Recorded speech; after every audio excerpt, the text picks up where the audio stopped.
வணக்கம் மக்களே. மே மாதம் 4ஆம் தேதி அத்தனை பேருடைய நினைவுகள் ஃபுல்லாக அந்த தொலைக்காட்சி மேலே தான் இருக்கும். பார்வை ஃபுல்லாக தொலைக்காட்சி மேலே தான் இருக்கும்.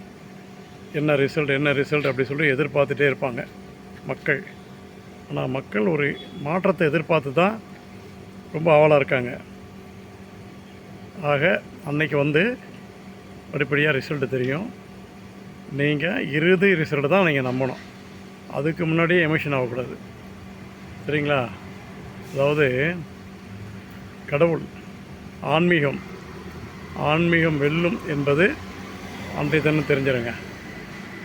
சும்மா கோவிலுக்கு போயிட்டு கடவுளை கும்பிட்டுட்டு டக்குன்னு நெத்தில இருக்க இந்த விபூதியை அழிக்கிறது, இதெல்லாம் ஆன்மீகம் கிடையாது. ஆன்மீகம் அப்படின்றது இறைவனோட இரண்டரை கலப்பது. அந்த இறைவனுடன் இரண்டரை கலப்பதும் மக்கள் மனதில் நிலை நிற்பதும் ஒன்று தான்.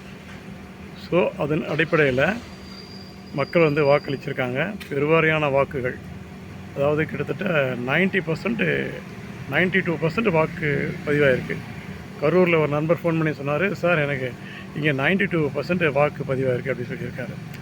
ஸோ மக்கள் இந்த தேர்தலை விழிப்புணர்வோடு பார்க்குறாங்க. இதுக்கு முன்னாடி தேர்தல்னால் என்னன்னே தெரியாது அவங்களுக்கு. அது பாட்டுக்கு ஏதோ ஓட்டு போட்டோம் வந்தோம் அப்படின்ட்டு. இப்போவும் அவங்களுக்கு இந்த மக்களுக்கு காணிக்கை வழங்கப்பட்டிருக்கு.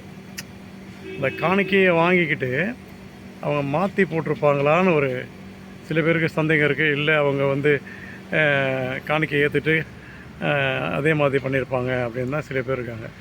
யாரை கேட்டாலும் நாங்கள் ஜெயிப்போம் தான் சொல்கிறாங்களே ஒழிய யாரும் நாங்கள் தோற்றாலும் ஜெயித்தாலும் கவலைப்பட மாட்டோம் அப்படின்னு யாரும் சொல்லலை. நாங்கள் தான் ஜெயிப்போம் அப்படின்னு சொல்லிகிட்ருக்காங்க. வெற்றி தோல்வி சகஜம்.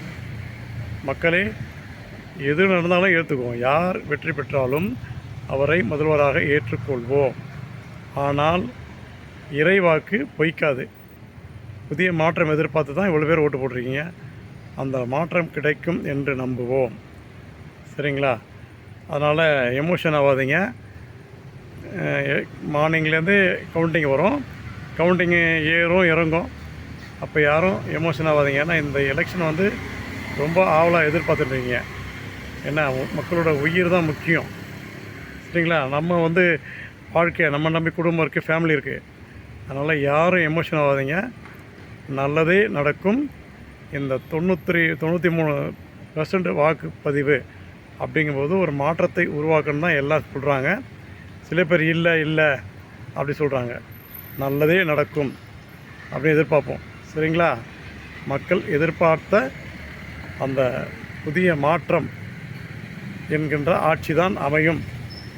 இது இறைவனுடைய அருள்வாக்காக நான் கூறுகிறேன்.